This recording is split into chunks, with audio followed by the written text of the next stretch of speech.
What if the pain you're carrying isn't just yours, but a forgotten echo from the child you used to be? You've done your best to move on, to grow, to get over it, but deep down, something still feels off. You overreact, overgive, overthink, and still feel not enough. Here's the truth no one talks about. Most of what we call emotional baggage is just a child inside us still waiting to be seen, heard, and loved. This isn't just about healing the past. It's about reclaiming the parts of you that were buried to survive.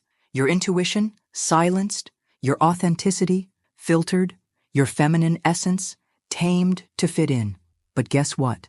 None of that was ever your fault, and none of it has to be permanent. The real you is still in there, waiting to be invited back, and it starts with one brave choice: to look inward and listen.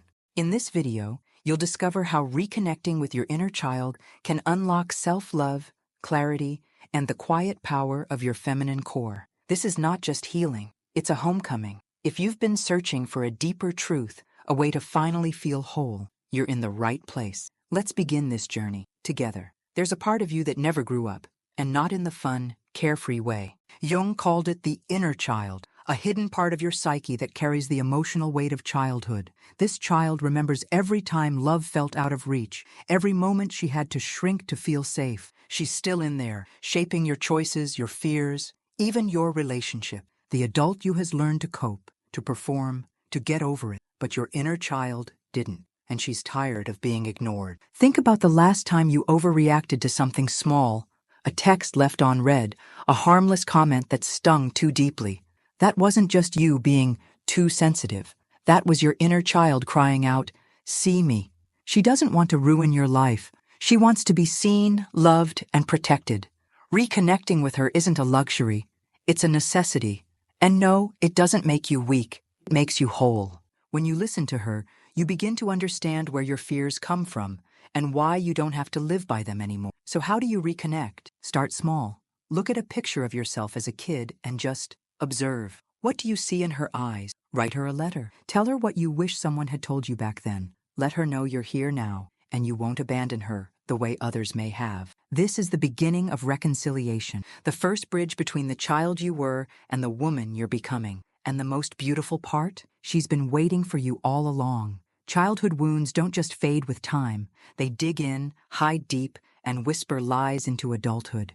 Rejection, abandonment, emotional neglect. These things don't stay in the past just because we grow up. Instead, they turn into shadows, hidden emotional triggers that sabotage relationships, shatter self-worth, and fuel anxiety. You might think you've moved on, but if your reactions still feel bigger than the moment, chances are your inner child is still bleeding. Let's be real.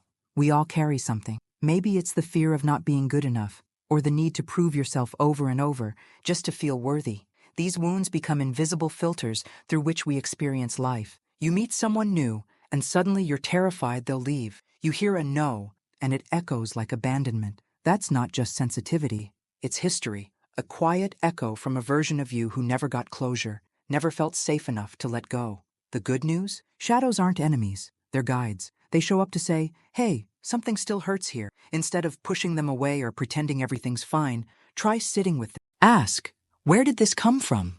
The more you understand your own patterns, the more power you take back. Healing starts with acknowledging that those wounds didn't heal on their own, but they can with intention, love, and a whole lot of grace.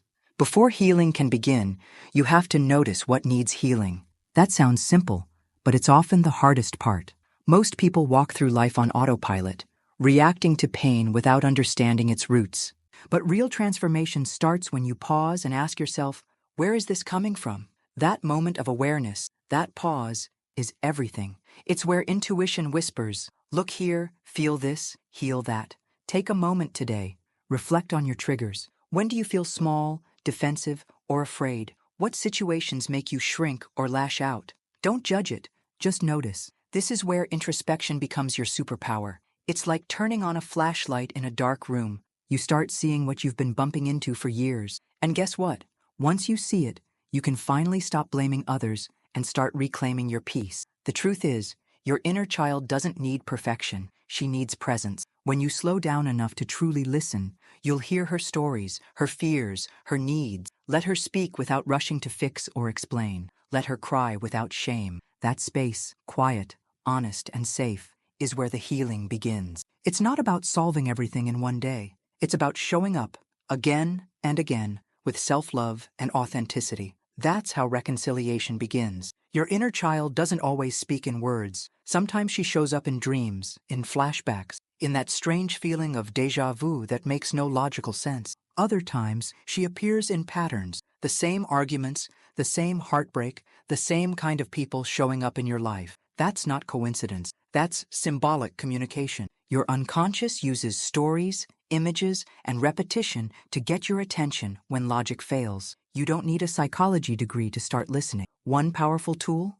Writing a letter to your younger self. Start with, "Hey, I see you." Let the words flow. Don't overthink it. Say what you wish someone had told you at 7, or 12, or 16. You might cry. That's okay.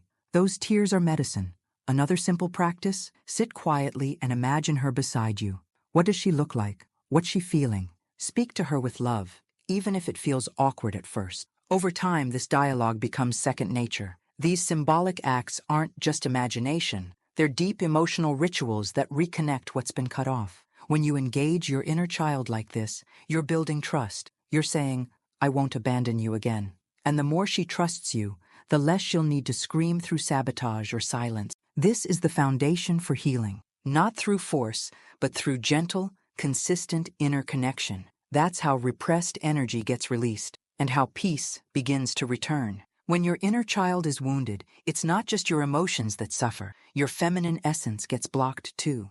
Jung believed that the feminine within all of us, especially women, is the source of intuition, creativity, emotional depth, and connection. But when you've been taught to hide your feelings, to be good, to stay small, to feel safe, that essence goes underground. It doesn't disappear, it just waits, quietly, patiently, for you to come back. Have you ever felt disconnected from your intuition? Like you're constantly second-guessing yourself or needing someone else to validate your decisions? That's often a sign that your feminine energy has been silenced by past pain. And here's the truth. You can't truly access your full power while pretending parts of you don't exist. To reconnect, you have to move through the wounds, not around them. That's how the flow of authenticity, emotional nurturing, and spiritual depth returns. Try this. Next time you feel stuck, don't rush to fix it. Pause. Place your hand on your heart. Breathe. Ask yourself, what do I really need right now? Let your intuition, not fear, guide your next move. Dance. Journal. Create something messy and beautiful. These aren't trivial acts. They're sacred. They reconnect you with your feminine essence and remind you that healing isn't a straight line. It's a spiral. Every time you come back to yourself, you come back stronger, wiser, and more whole. A wounded inner child often tries to earn love instead of receive it. She becomes the peacemaker, the overgiver, the one who says yes when her whole body is screaming no. Sound familiar? Many women grow up believing that love must be earned through self-sacrifice, that being nice and avoiding conflict makes them lovable. But this pattern doesn't protect you.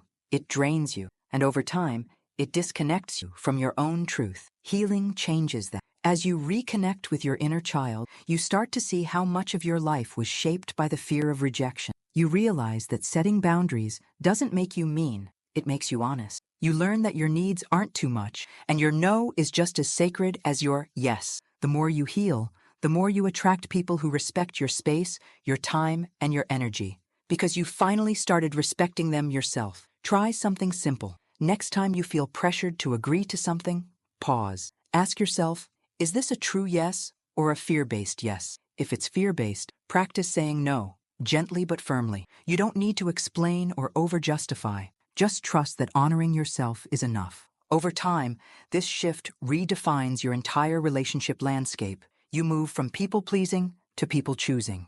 And that, right there, is the kind of self-love that reshapes everything.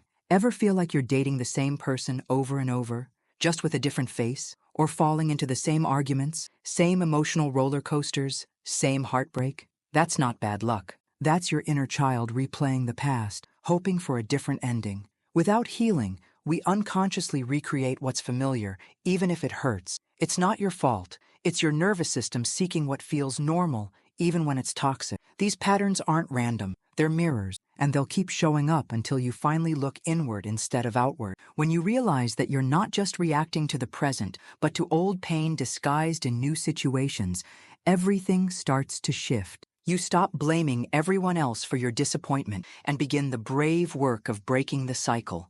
That's where freedom begins, not in changing others, but in transforming your inner world. Start paying attention. If something feels too familiar, ask yourself, what's the lesson here? Don't rush to fix the other person. Listen to what your reaction is trying to teach you. Maybe it's about boundaries. Maybe it's about self-worth. Maybe it's finally time to give your inner child what she's been begging for: safety, attention, and love. When healing happens on the inside, your outside world starts reflecting a whole new story. The ego is a master builder. It constructs walls, masks, and clever defense systems to keep you safe. But here's the twist. Those same protections often block the very things you crave most: connection, love, authenticity. Your inner child doesn't want armor. She wants to be held, heard, and seen. When you start healing, you realize that most of your overthinking, perfectionism, or emotional shutdowns weren't really you. They were shields. Intuition doesn't scream like fear does. It whispers, it flows, and it only rises when the ego softens. That's why healing your inner child is so powerful. It makes space for a new voice to emerge, one that doesn't come from past wounds, but from present wisdom. You stop reacting and start responding. You stop questioning your worth and start trusting your inner knowing. It's not about becoming someone new. It's about remembering who you were before the world told you who to be. Try this. When you feel confused or anxious, instead of asking, "What should I do?" pause and ask, "What feels true?" Drop into your body. Listen without judgment. That's your intuition speaking. It may feel subtle at first, but the more you listen, the louder it gets. Over time, you'll realize you don't need a dozen opinions or constant reassurance. You just need to trust that quiet voice within. That's the power of moving from ego to essence. The stories you tell yourself shape everything: your self-worth, your choices, your future. And here's the catch. Most of those stories didn't come from you.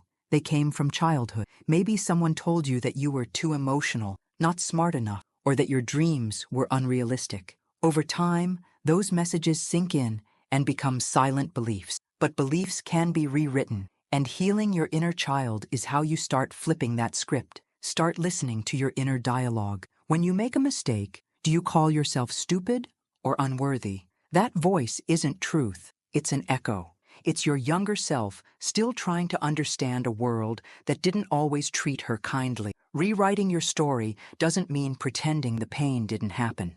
It means choosing to see it differently, to say, "That happened to me, but it doesn't define me. I get to choose what comes next." Here's a simple exercise. Write down one belief you carry about yourself that feels heavy. Something like, "I'm not lovable," or "I always mess things up." Then challenge it. Where did it come from? Is it even true? Now rewrite it into something rooted in compassion, like, "I am learning to love myself fully," or "I am worthy of kindness and connection."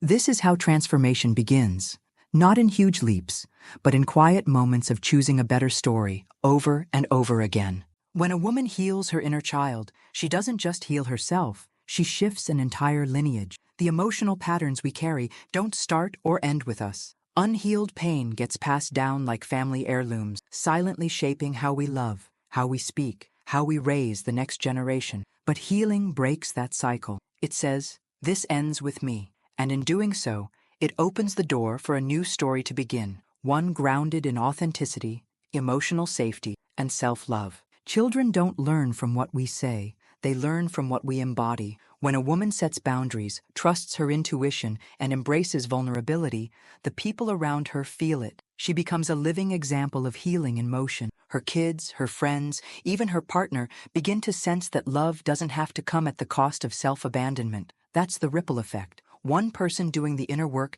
can inspire others to do the same without even saying a word. So next time you wonder if the work is worth it, remember this: every layer you heal is a gift to someone else, even if they never know where it came from. Your future self will thank you. So will your children, your nieces, your community. Healing your inner child plants seeds of freedom that grow for generations. And that is legacy. Not perfection, but courage, authenticity, and a heart wide open. So now you know, healing your inner child isn't some vague, fluffy concept. It's the foundation for real transformation.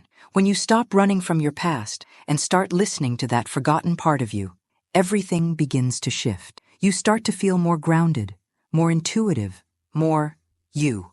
The version of yourself that doesn't need to perform, please, or pretend, because she finally feels safe to be seen. But here's the thing, knowing this isn't enough. The magic happens when you act. So let me ask you, what does your inner child need from you today? What's one thing you can do right now to show her you're listening? It could be as simple as saying no without guilt, journaling your truth, or finally trusting that quiet voice within. Start small, but start. And if this message resonated with you, don't keep it to yourself. Subscribe to the channel, hit the notification bell, and join a community of people who are done playing small and ready to live with more authenticity, self-love, and power. Your healing matters. Your story matters. And this is just the beginning.